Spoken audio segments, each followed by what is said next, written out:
Good morning everyone. तो आज हम स्टार्ट करेंगे कार्डियक साइकिल।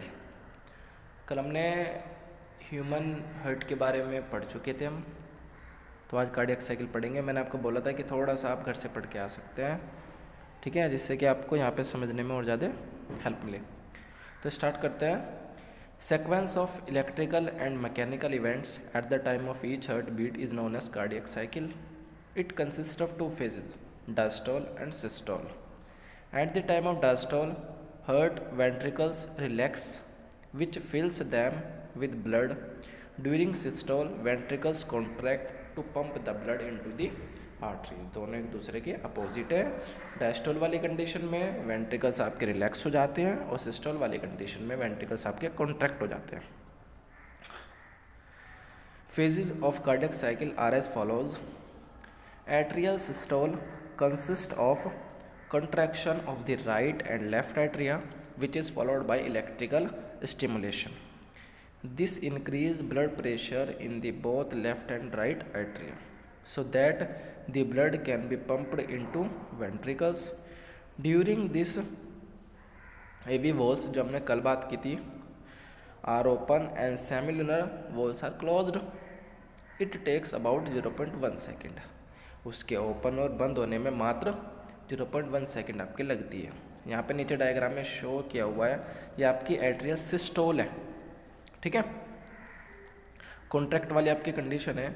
जब आप आइसो वॉल्यूम वेंट्रिकल कॉन्ट्रैक्शन पे जाते हैं तो कॉन्ट्रैक्ट होती है, फिर आपका वेंट्रिकुलर सिस्टोल हो जाता है और फिर से आपका वेंट्रिकुलर डायस्टोल हो जाता है। ये आपको इसमें डायग्राम में शो किया हुआ है। आगे चलते हैं। Ventricular systole consist of contraction of right and left ventricle, ठीक है। डाउन पोर्शन की बात हो रही है, ऊपर एट्रिया होता है, नीचे वेंट्रिकल्स होता है ना, which will be followed by electrical stimulation. AV walls are closed during ventricular systole and semilunar walls are open. It takes about 0.3 seconds time, okay. फिर आपका कार्डियक डायस्टोल की बात होती है, is a period when heart relax to fill the blood, ठीक है। Relax condition में आ जाता है, ब्लड को फिल करता है अपने अंदर। When atria and ventricles relax together they form complete cardiac diastole. During ventricular diastole pressure in the ventricles drop below the left atria pressure and mitral valve opens, ठीक है। मिटल कौन से होते हैं आपकी बाइकप्सिड की, and left ventricles gas filled with the blood. Similarly, when the pressure in the right ventricle drop below that in the right atrium, the tricuspid valve open. आपको कल वैसे बताया गया था ना कि राइट एट्रियम और राइट वेंट्रिकल में ट्राइकप्सिड होती है, और ऊपर जो मिट्रल आई है मैंने बताया ना कि आपकी बाइकप्सिड वॉल्व होती है जो लेफ्ट एट्रियम और लेफ्ट वेंट्रिकल के बीच में होती है। And the right ventricles get filled with the blood, वो भर जाता है। During diastole the pressure within the left ventricle is lower than that in aorta। जो लेफ्ट वेंट्रिकल में प्रेशर होता है वो कम होता है कंपेरिजन टू ओर्टा के। ओर्टा क्या करती है, लेफ्ट वेंट्रिकल से ब्लड को पूरी बॉडी में फ्लो करती है, which allows the blood to circulate in the heart itself with the help of the coronary arteries. Next आपका आता है हार्ट साउंड, जो आप फील करता है, ठीक है, जो लब लब या डब डब की जो आवाज़ आती है उसकी। The heart sound is known as lub dub sound. The first heart sound lub is produce when mitral मतलब bicuspid and tricuspid valve gets closed at the beginning of ventricular systole. ये जब produce होती है जब tricuspid और बाइकप्सिड आपकी बंद हो जाती है। The second sound dub is produce when aortic and pulmonary gates close at the end of ventricular systole, ठीक है। जनरली आप ये सब चीज फील करते हैं, लेकिन इसके पीछे का साइंटिफिक रीजन हमें पता नहीं होते, तो वही सब आपको बताया जा रहा है, ठीक है बेटे।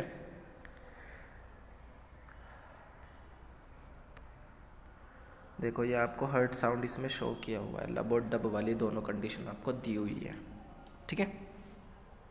फिर चलते हैं ECG पे। सभी ECG से पहले अवेयर है, ठीक है। फुल फॉर्म क्या होती है, electrocardiograph. ECG is the graphical representation of heart's electrical activity during cardiac cycle. The standard ECG consists of various peaks represented by letters P through T. यहाँ पे आपको ECG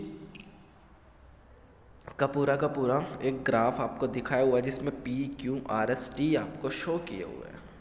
तो P क्या बताता है वहाँ पे? Represent electrical excitation of atria, it shows the atrial depolarisation. जो आपका QRS वाला जो आपका कॉम्प्लेक्स है, जो पीक दिखा रहा है आपको, रिप्रेजेंट द वेंट्रिकुलर डीपोलराइजेशन। ऊपर P क्या दिखा रहा है आपको? एट्रियल डीपोलराइजेशन, और QRS आपको ventricular depolarization. This initiates ventricular contraction, the contraction start soon after Q के बाद ये शुरू होता है। T वेव आपको क्या बता रही है? Represent ventricular repolarization. ध्यान रखना, वो डीपोलराइजेशन है, रीपोलराइजेशन है। It signifies the return of ventricles to their normal state after excitation. End of T wave signify the end of ventricular systole. तो यहाँ पे आपका ECG भी ओवर हो जाता है। ध्यान रखना, P आपका एट्रियल डीपोलराइजेशन दे रहा है, QRS में आपको वेंट्रिकुलर डीपोलराइजेशन दे रहा है, T आपको वेंट्रिकुलर रीपोलराइजेशन शो कर रहा है। ठीक है। नेक्स्ट टॉपिक है आपका डबल सर्कुलेशन। आपको पता है कि ह्यूमन में डबल सर्कुलेशन नहीं होता है। It is a system of circulation in wherein a single cycle of circulation blood passes through the heart twice. It consist of two parts, pulmonary circulation and systematic circulation. First is pulmonary circulation, circulation of blood between heart and lungs. आपको पता है वहाँ पे deoxygenated blood first of all heart में आता है, उसके बाद लंग्स में जाता है, और लंग्स उसको डीऑक्सीजनेटेड से ऑक्सीजनेटेड में कन्वर्ट करते हैं। तो आगे पढ़ते हैं। Deoxygenated blood from the heart enters the lungs for oxygenation and oxygenated blood is returned to the heart, और दोबारा वो हार्ट में आ जाता है। Systematic circulation, circulation of bloods between the heart and rest of the body. Oxygenated blood is supplied from the heart to all parts and deoxygenated blood is returned to the heart. आपको क्या है कि जो pulmonary circulation में जो oxygenated जो साफ blood हुआ है, अब वो आपकी पूरी बॉडी में फ्लो होता है, और जो ब्लड में ऑलरेडी डीऑक्सीजनेटेड है वो आपका दोबारा से हार्ट में चला जाता है ऑक्सीजनेटेड होने के लिए, क्योंकि वो हार्ट से फिर लंग्स में जाएगा और लंग्स वहाँ पे उसका साफ करने का काम ही करता है। Coronary circulation, circulation of blood between the heart and cardiac muscles. Hepatic portal circulation, system of blood vessels that connect the intestines, liver and the systematic circulation. ये पूरा का पूरा आपका डायग्राम शो किया हुआ है। नीचे आपको ह्यूमन बीइंग दिखाई दे रहा है, ह्यूमन बीइंग से लोवेस्ट प्रेशर से ये एंटर हो रहा है। उसके बाद जो आपको ब्लू कलर का जो ब्लड आपको दिखाया गया है, ये आपको डीऑक्सीजनेटेड ब्लड शो किया हुआ है।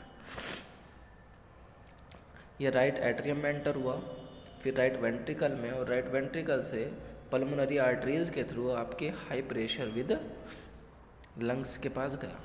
लंग्स में क्या हो रहा है कि ब्लू कलर का ब्लड आपको right handed side red colour का ब्लड दिखाई दे रहा है, दैट मीन्स चेंज हो गया डीऑक्सीजनेटेड इनटू ऑक्सीजनेटेड। तो राइट कलर का जो वो रेड कलर का जो आपका ब्लड है वो आपके पहले राइट एट्रियम वो लेफ्ट एट्रियम में गया और फिर लेफ्ट वेंट्रिकल में गया, उसके बाद ओर्टा के थ्रू हाईएस्ट प्रेशर के साथ आपकी पूरी बॉडी में चला जाता है। ये डायग्राम आपको ये शो कर रहा है। ठीक है, आगे स्टार्ट करते हैं regulation of cardiac activity. Cardiac activity is regulated by the autonomous nervous system, जिसे ANS बोलते हैं, through the neural centre in the medulla oblongata, जो आपकी बैकबोन का पार्ट होता है। The sympathetic nervous system will increase cardiac output by increase heart rate.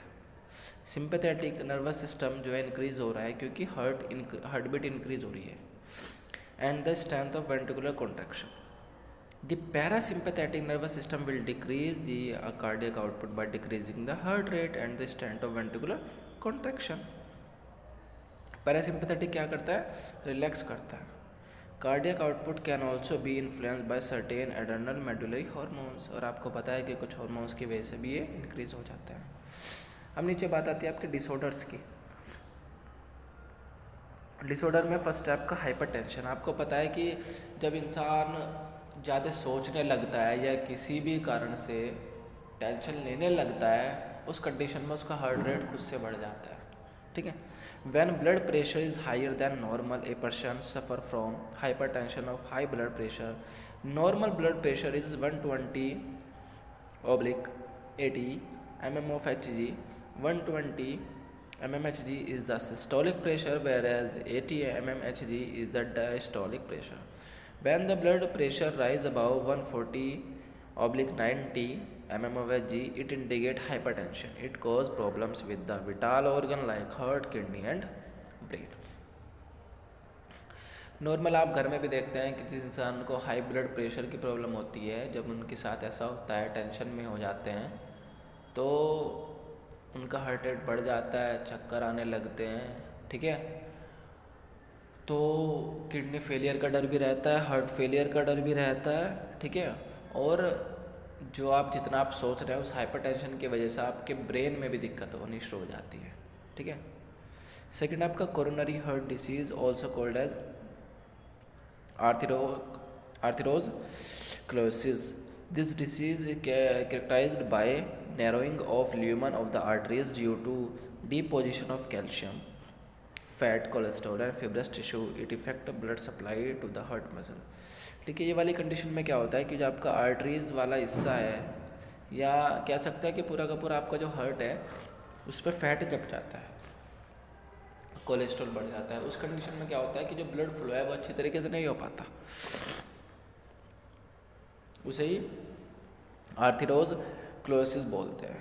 Second आपका angina, also called as angina pectoris. It is characterised by acute chest pain, ठीक है, जब due to insufficient oxygen reaching to the heart muscle, ठीक है। जब आपके पास sufficient oxygen नहीं पहुंच पाती, उस टाइम आपके चेस्ट में पेन होता है, उसे एंजीना पेक्टोरिस बोलते हैं, ठीक है। नेक्स्ट आपका हार्ट फेलियर, ये आपका लास्ट है। insufficient pumping of blood by the heart caused usually due to congestion of heart, hence it is called as congestive heart failure. आपको पता है कि अच्छी तरीके से सप्लाई नहीं हो पा रही है, उसमें क्या होता है आपका हार्ट फेल होने का डर रहता है, उसे हम हार्ट फेलियर बोलते हैं। तो इस हेडिंग के साथ आपका पूरा का पूरा चैप्टर कवर हो जाता है। इम्पोर्टेंट चैप्टर है, डे लाइफ में यूज़ होता है, आप आराम से फील कर सकते हैं ये सब प्रॉब्लम्स, ये सब बातें। तो आज के लिए इतना काम करेंगे। आप जहाँ पे भी डायग्राम है उन डायग्राम को आप विद कलर्ड पेन आप उनको ड्रॉ करेंगे।